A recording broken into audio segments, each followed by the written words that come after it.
I went away to Weymouth for a bit of a break, Margaret and I, and we came down 8:30 in the evening into the restaurant just to have a nice, relaxed, pleasant evening meal together. And across from us was a couple who had eaten and they were having their coffee.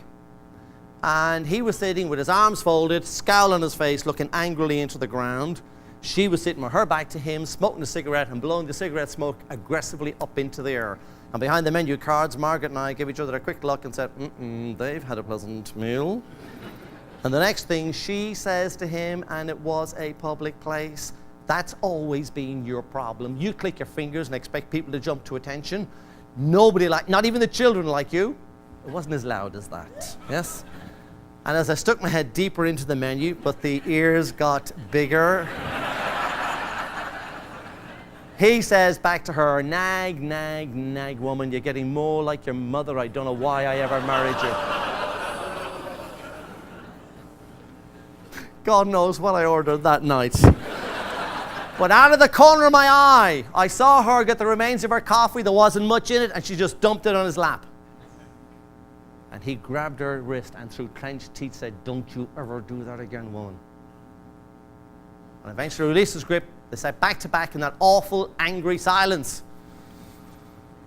After about 10 minutes, they left. Imagine I was daft enough to follow them outside and say, excuse me, could I ask you a couple of questions? 0 to 10, how much do you feel your partner understands you?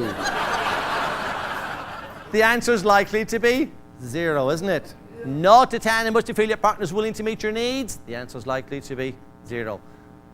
We have conflict not because we are different.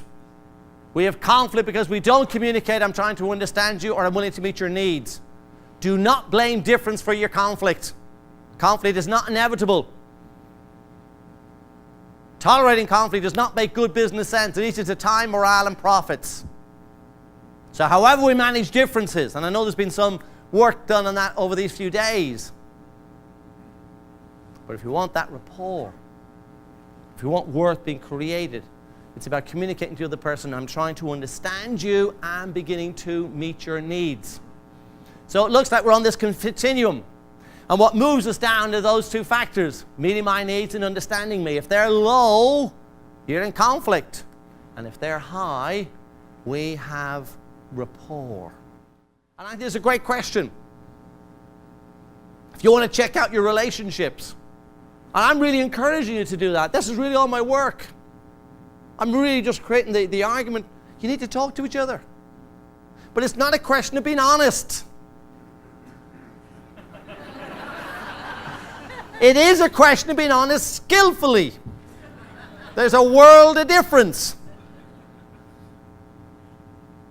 A world of difference. I'm really angry with you. Might be very honest. It could be also very unhelpful. So we need the skills in there. You check the oil in your car. You go to the dentist for a checkup. Go to the optician. What about your relationships? How much checking do you do on that, or are they not that important? And if you want a really quick way in to check out with the significant people in your life, ask that question. How much do you feel they understand you? 0 to 10. If it's a low score, instead of justifying, because you feel a bit misunderstood, and your whole instinct will be, and when you justify, you communicate win-lose.